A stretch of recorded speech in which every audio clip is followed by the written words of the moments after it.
Thank you. When I came into office, I promised to look at the world's challenges with open eyes and very fresh thinking.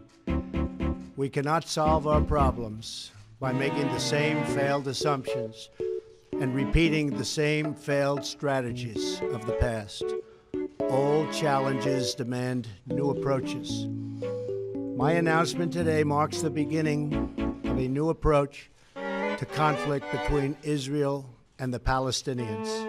In 1995, Congress adopted the Jerusalem Embassy Act, urging the federal government to relocate the American embassy to Jerusalem and to recognize that that city, and so importantly, is Israel's capital. This act passed Congress by an overwhelming bipartisan majority and was reaffirmed by a unanimous vote of the Senate only 6 months ago. Yet for over 20 years, every previous American president has exercised the law's waiver, refusing to move the U.S. Embassy to Jerusalem or to recognize Jerusalem as Israel's capital city. Presidents issued these waivers under the belief that delaying the recognition of Jerusalem would advance the cause of peace. Some say they lacked courage, but they made their best judgments based on facts as they understood them at the time. Nevertheless, the record is in. After more than 2 decades of waivers, we are no closer to a lasting peace agreement between Israel and the Palestinians. It would be folly to assume that repeating the exact same formula would now produce a different or better result. Therefore, I have determined that it is time to officially recognize Jerusalem as the capital of Israel. While previous presidents have made this a major campaign promise, they failed to deliver. Today, I am delivering. I've judged this course of action to be in the best interests of the United States of America and the pursuit of peace between Israel and the Palestinians. This is a long overdue step to advance the peace process and to work towards a lasting agreement. Israel is a sovereign nation with the right, like every other sovereign nation, to determine its own capital. Acknowledging this is a fact is a necessary condition for achieving peace. It was 70 years ago that the United States under President Truman recognized the State of Israel. Ever since then, Israel has made its capital in the city of Jerusalem, the capital the Jewish people established in ancient times. Today, Jerusalem is the seat of the modern Israeli government. It is the home of the Israeli parliament, the Knesset, as well as the Israeli Supreme Court. It is the location of the official residence of the Prime Minister and the President. It is the headquarters of many government ministries. For decades, visiting American presidents, secretaries of state, and military leaders have met their Israeli counterparts in Jerusalem, as I did on my trip to Israel earlier this year. Jerusalem is not just the heart of 3 great religions, but it is now also the heart of one of the most successful democracies in the world. Over the past 7 decades, the Israeli people have built a country where Jews, Muslims, and Christians, and people of all faiths are free to live and worship according to their conscience and according to their beliefs. Jerusalem is today and must remain a place where Jews pray at the Western Wall, where Christians walk the stations of the cross, and where Muslims worship at Al-Aqsa Mosque. However, through all of these years, presidents representing the United States have declined to officially recognize Jerusalem as Israel's capital.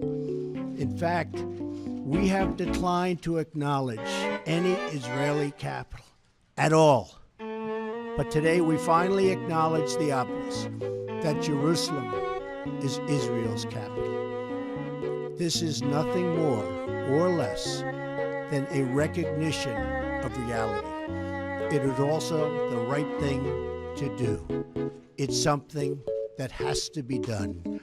That is why, consistent with the Jerusalem Embassy Act, I am also directing the State Department to begin preparation to move the American Embassy from Tel Aviv to Jerusalem.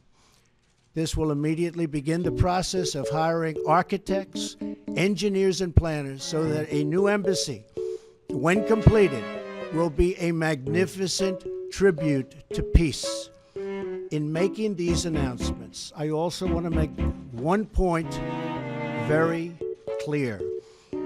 This decision is not intended in any way to reflect a departure from our strong commitment to facilitate a lasting peace agreement. We want an agreement that is a great deal for the Israelis and a great deal for the Palestinians. We are not taking a position of any final status issues, including the specific boundaries of the Israeli sovereignty in Jerusalem or the resolution of contested borders.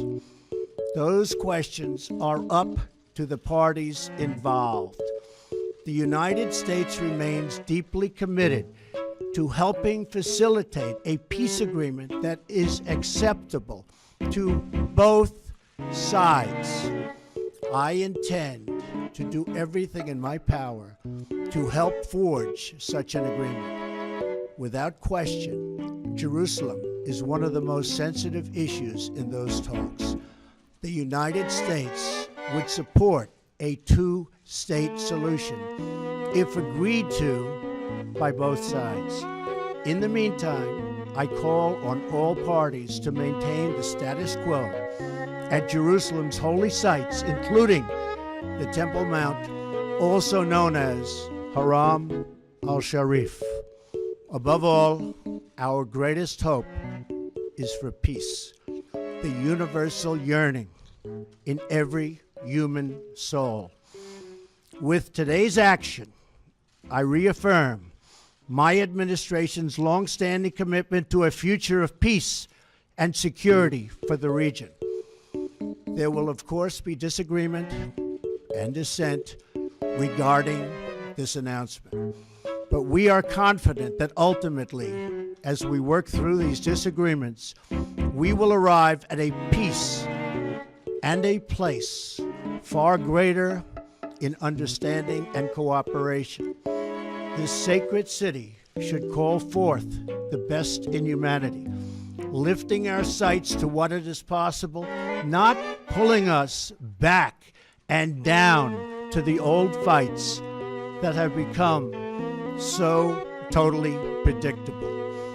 Peace is never beyond the grasp of those willing to reach it. So today we call for calm, for moderation, and for the voices of tolerance to prevail over the purveyors of hate.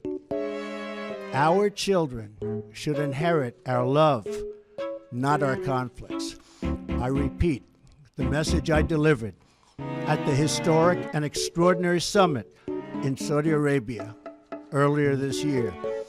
The Middle East is a region rich with culture, spirit, and history. Its people are brilliant, proud, and diverse, vibrant, and strong.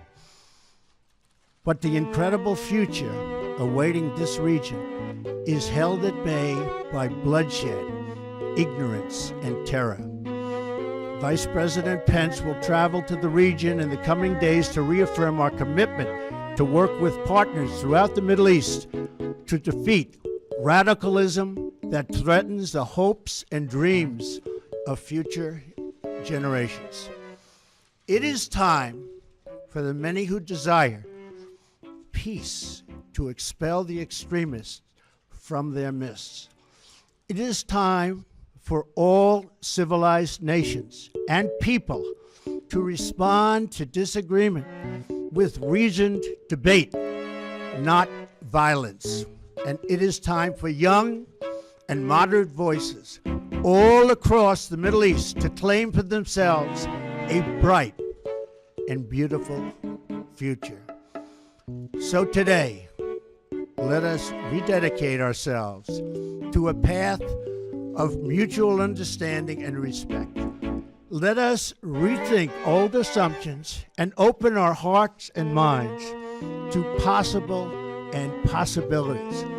And finally, I ask the leaders of the region, political and religious, Israeli and Palestinian, Jewish and Christian and Muslim, to join us in the noble quest for lasting peace.